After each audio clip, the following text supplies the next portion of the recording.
गौरवनीयुलु सिरिकोंड मत्स्योनाचार्य गारू, शासन मंडली सभ्युलु एल रमण गारू, देशपति श्रीनिवास गारू, शासन सभ्युलु माजी मंत्रिवर्युलु गंगुల कमलाकर गारू, कोरुट्ల एमएलए डॉक्टर संजय गारू,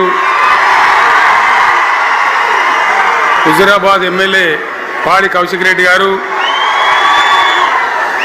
जनगाम एमएलए गौरवनीयुलु पल्ला राजेश्वर रेड्डी गारू, इదే ప్రాంతానికి చెందిన మరో మాజీ మంత్రివర్యులు గౌరవనీయులు కొప్పుల ఈశ్వర్ గారు. పేర్లు చాలా ఉన్నాయి, తెల్లారితే చదవానంటే. వేదికను అలంకరించిన మాజీ ప్రజాప్రతినిధులు, మాజీ జడ్పీ చైర్మన్లు, స్థానిక సంస్థల ప్రజాప్రతినిధులు అందరికీ నా నమస్కారం. ఇదే జగిత్యాలకు సంబంధించినటువంటి అలిశెట్టి ప్రభాకర్ అని ఒక కవి ఉండేవాడు. ఆయన ఒక మాట చెప్పిండు, చీకట్లో జడుసుకుంటే ఒక చెట్టే నీ చుట్టూరా అరణ్యమై భయపెడుతుంది, గుండె అంటూ కలిగి ఉంటే గుండె ధైర్యం ఉంటే నీ వెంట అదే పెద్ద సైన్యమై నిలుస్తుంది అని చెప్పిండు. ఇలా నా కళ్ళ ముందు ఉన్నటువంటి మీరు, మీతో రెండింతలు బయట రోడ్ల మీద ఉన్నటువంటి అశేషమైనటువంటి జీవన్ రెడ్డి గారి అభిమానులు, మీ అందరి ఆశీర్వాదంతో ఈరోజు జీవన్ రెడ్డి గారి చేరిక కరెక్ట్గా ఆయన గుండె ధైర్యం ఉన్నాడు కాబట్టి, ఉన్నట్టు నికాలస్గా మాట్లాడతాడు కాబట్టి ఇలా ఆయన నిర్ణయం తీసుకొని ఇంత పెద్ద సైన్యాన్ని తీసుకొని తెలంగాణ రాష్ట్ర భవిష్యత్ ప్రయోజనాల కోసం ఆయన బీఆర్ఎస్లో చేరిన విషయం మీ అందరికీ తెలుసు.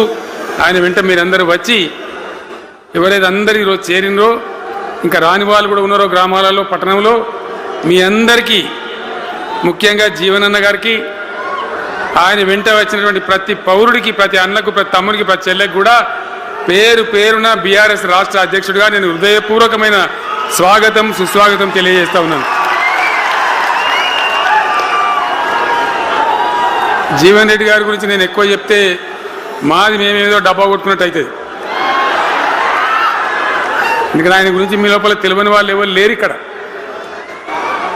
40-45 సంవత్సరాల నుంచి మేము స్నేహితులం, చాలా దగ్గర మిత్రులం.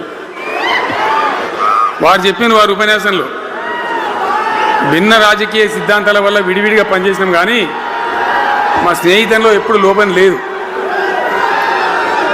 చాలా చాలా బాధలు, మంచి చెడ్డ సుఖాలన్నీ కలిసి పంచుకునే వాళ్ళం, అభిప్రాయాలు కూడా కలిసి పంచుకునే వాళ్ళం.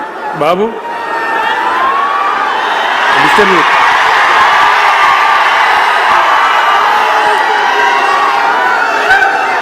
మంది లొల్లి పెట్టడం కూడా కాదు వాను.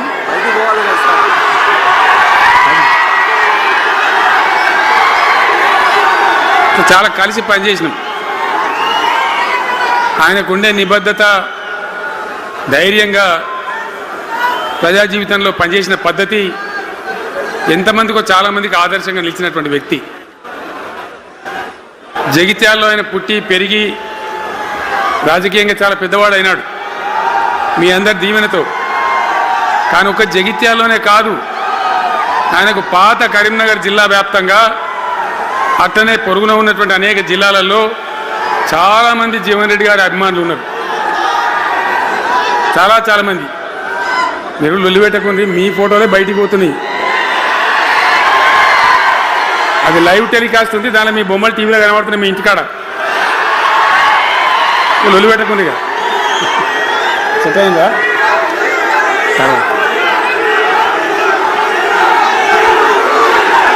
సో అట్లా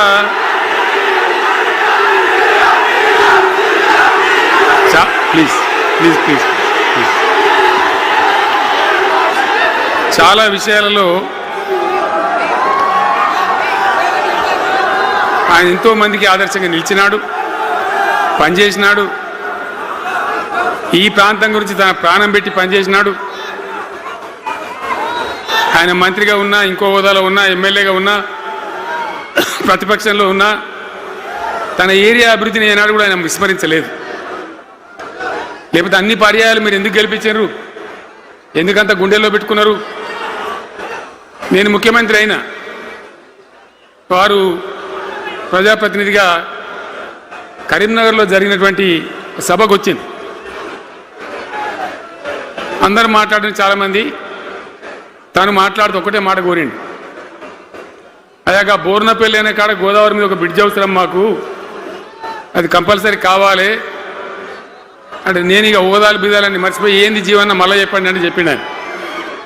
వెంటనే అక్కడి నుంచి ఆదేశాలు ఇచ్చి 70-80 కోట్ల రూపాయలు మంజూరు చేసి ఆ బ్రిడ్జి అప్పుడు కట్టించినాం. తన యొక్క నియోజకవర్గం పట్ల, తన ఏరియా పట్ల, తన పరిసర